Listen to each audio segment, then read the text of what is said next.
ఒక 10-15 ఏళ్ళ క్రితం ఇలాగే ఎవరితోనో కూర్చుని మాట్లాడుకుంటున్నప్పుడు ద డిస్కషన్స్ వర్ లైక్ ఇప్పుడు తమిళనాడులో జయలలిత గారు కరుణానిధి గారు కొట్టుకుని జుట్టు పట్టుకుని లాగి చీరలు లాగి అసెంబ్లీలో జరుగుతున్నప్పుడు, లేదంటే వీళ్ళ పవర్లోకి వస్తే వాళ్ళని జైల్లోకి తోసేయడం, వాళ్ళని పవర్లోకి వస్తే వీళ్ళని ఇలాంటి పాలిటిక్స్ అసలు తమిళనాడులోనే ఉంటాయి, మన దగ్గర ఉండవని మనం మాట్లాడుకునేవాళ్ళం.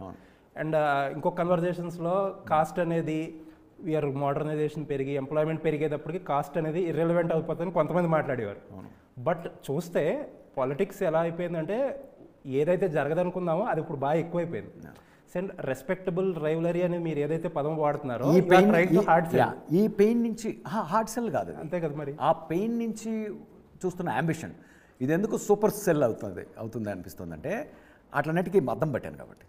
ఓకే, అద్దం పట్టాను కాబట్టి. ఎందుకంటే చాలా ఇంట్రెస్టింగ్గా ఉంటుంది మీ మొహం మీరు అద్దంలో చూసుకున్నప్పుడు.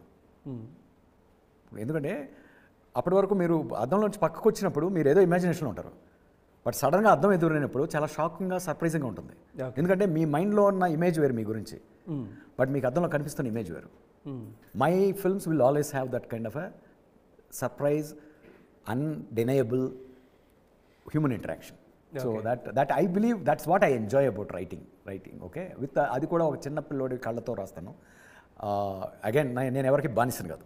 బానిస అంటే ఎవరి మీద పిచ్చ అభిమానం ఉండడం అనేది మనం సంఖ్యలు వేసుకొని మనల్ని మనం బానిసలు చేసుకుని కేవలం ఆ వ్యక్తినో లేకపోతే ఆ వ్యవస్థనో మాత్రమే దేవతలు అనుకోవడం అనేది మనం ఒక ప్రిజన్ మనమే సృష్టించుకున్నట్టు.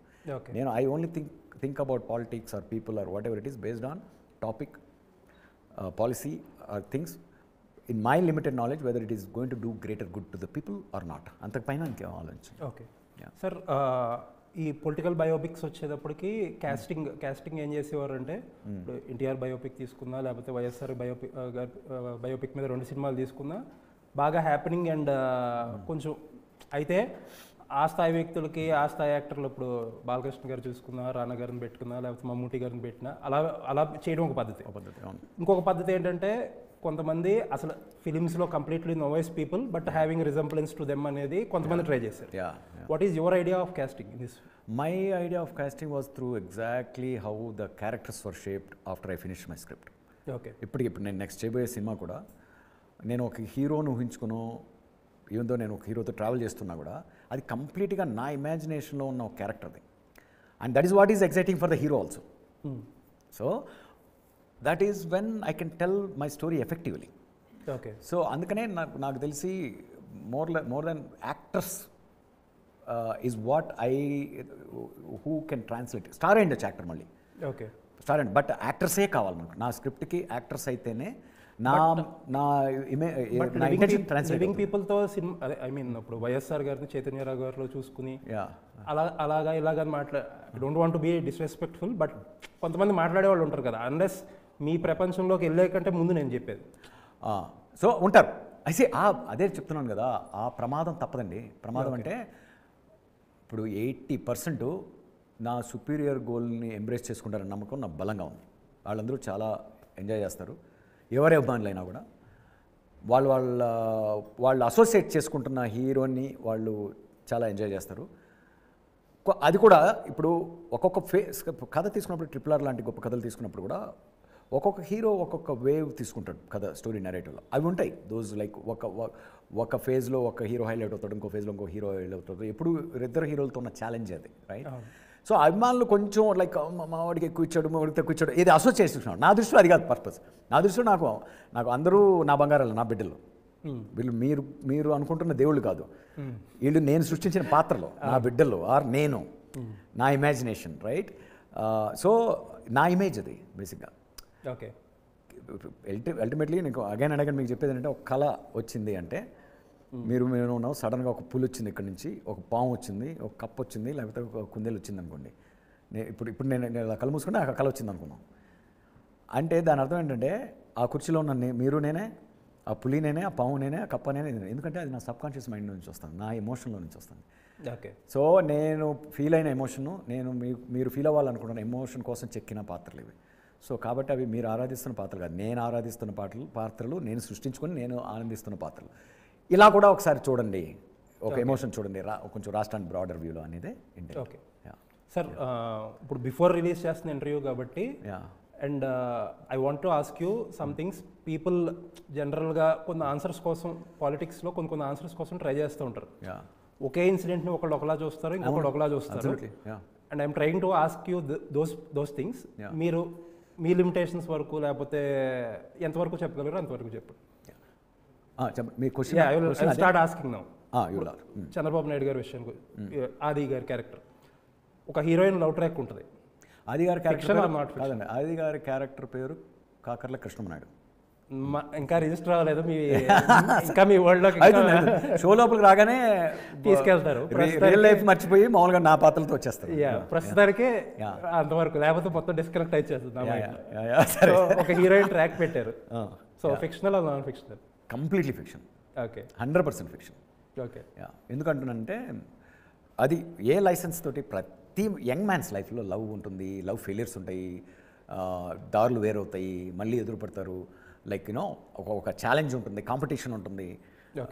So it is all part of life. So నా క్యారెక్టర్స్ రాతి బొమ్మలా ఉండడం ఇష్టం ఉండదు నాకు. వాళ్ళు మీకు నాకు ఏం ఫీలింగ్స్ ఉన్నాయో ఆ ఫీలింగ్స్ ఉన్నప్పుడే వాళ్ళ గొప్పతనాన్ని కూడా నేను ఎంజాయ్ చేయగలను. ఓకే. సో నెక్స్ట్ వచ్చి చంద్రబాబు నాయుడు గారు was the youngest cabinet minister in then Congress government.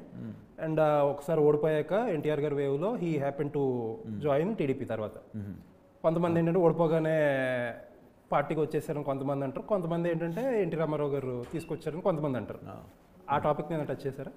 అదే ఇప్పుడు ప్రాబ్లం ఏంటంటే ఏది నిజమో ఎవరికి తెలియదుగా. అది తెలియదు, బట్ మీరు ఒకటి ఫిక్స్ అయ్యి వెళ్ళాలి కదా. See, again, now my point is, it's not about their story, it's about my story. అదే. సో నా స్టోరీకి డ్రామాటిక్ ఎఫెక్ట్స్, డ్రామాటిక్స్ అంటే అట్లీస్ట్ ఈ డిబేట్ని మీరు టచ్ చేశారా మీ దాంట్లో? మా కథ ఏంటంటే సింపుల్గా ఒక అవుట్లైన్లో చెప్పాలంటే, రెండు డిఫరెంట్ బ్యాక్గ్రౌండ్స్, హంబుల్ సింపుల్ బ్యాక్గ్రౌండ్స్లో ఉన్న simple pure souls, right? Both are so adorable and admirable in their own ways, with lot of challenges in their own lives. వాళ్ళ జీవితాల్లో చాలా ఛాలెంజెస్ ఉన్నాయి, వాళ్ళకి సమస్యలు ఉన్నాయి, వాళ్ళు ఓవర్కమ్ కావాల్సిన సమస్యలు ఉన్నాయి. ఫర్ ఎగ్జాంపుల్ కృష్ణమనాయుడికి, ఇప్పుడు మీరు చంద్రబాబు నాయుడు గారు అంటున్నారు, ఆయనకి నచ్చలేదే జీవితంలో, ఎప్పుడూ నచ్చలేదు ఆయనకి, రైట్? నా క్యారెక్టర్ ఏంటంటే లైక్ ఒక నత్తిన ఒక స్ట్రగుల్ తోటి ఓవర్కమ్ అవుతాడు, తను చేసి కమ్యూనికేట్ చేయడానికి తన ఐడియాలజీ, అదొక చిన్న. సో ఇట్స్ ఆల్ ఇవన్నీ నేను రియల్ లైఫ్ క్యారెక్టర్స్ పేర్లు పెట్టి తీస్తే నాకు ఈ లిబర్టీ ఉండదు చెప్పడానికి. కాబట్టి నేను వాళ్ళ కథగా చేయట్లా. నేను అనుకున్న డ్రామా మీరు ఎక్స్పీరియన్స్ చేయడం కోసం నేను యాక్చువల్గా వాళ్ళ కథ అని చెప్పి వాళ్ళని తక్కువ చేయదలుచుకోవట్లా. ఓకే. ఎందుకంటే నా కథలో హీరోలు చాలా సింపుల్, హంబుల్, మీలాగా నాలాగా మొదలై గొప్ప పనులు రీచ్ అవుతారు. సో బట్ స్టిల్ వాళ్ళ మీద జనాలకున్న ఇమేజ్ అనేది చాలా గొప్ప ఇమేజ్, పెద్ద ఇమేజ్. సో నేను వాళ్ళ కథ అని చెప్పినప్పుడు ఆ కింద ఎక్కడ మొదలుపెట్టారో అది చూడడానికి ఇష్టపడలేకపోవచ్చు వాళ్ళు జనాలు. సో ఈవెన్ అది అనుకుని వాళ్ళు వచ్చినా కూడా మనం వాళ్ళు వేరే పేర్లతో మనం వాళ్ళని చూస్తూ ఉండడం వల్ల ఏమవుతుందంటే, ఇప్పుడు ఏదో అంటారు, మన గురించి మనం ఆలోచించేటప్పుడు మనలో ఉన్న ఎమోషన్స్ని థర్డ్ పర్సన్ పాయింట్ ఆఫ్ వ్యూలో చూడమంటారు. ఓకే. ఇప్పుడు లైక్ నాకు కోపం వచ్చింది అనుకోండి, నాకు చాలా చిరాకు ఉంది అనుకోవడం బదులు దేవాకి చాలా చిరాకుగా ఉంది అన్నప్పుడు మీ పర్స్పెక్టివ్ మారిపోతుంది. అప్పుడు మీ ఇమీడియట్ క్వశ్చన్ ఏంటి, దేవాకి ఎందుకు చిరాకుగా ఉందని అదే మనిషి అడుగుతాడు, మీ మనసులో ఉన్న మనిషి అడుగుతాడు. So just like that seeing things little detached అనే స్పేస్లోకి వచ్చేస్తారు షోలోకి ఎంటర్ అవగానే. వాళ్ళని ఇంకో క్యారెక్టర్స్ లాగా చూస్తారు, మీలా చూసుకుంటారు. సో అలా అన్నీ ఫిక్షనేనండి. యాదృచ్ఛికంగా రియాలిటీ తగులుతూ పోవచ్చు మీకు. ఓకే. ఎందుకంటే నేను ఒక గ్రాండ్ పర్స్పెక్టివ్లో చూస్తున్నాను కాబట్టి ఓవరాల్గా స్టోరీ. ఓకే. డీటెయిల్స్లో అందరం రాంగే, ఎవరికి ఎవరి డీటెయిల్స్ తెలియదు.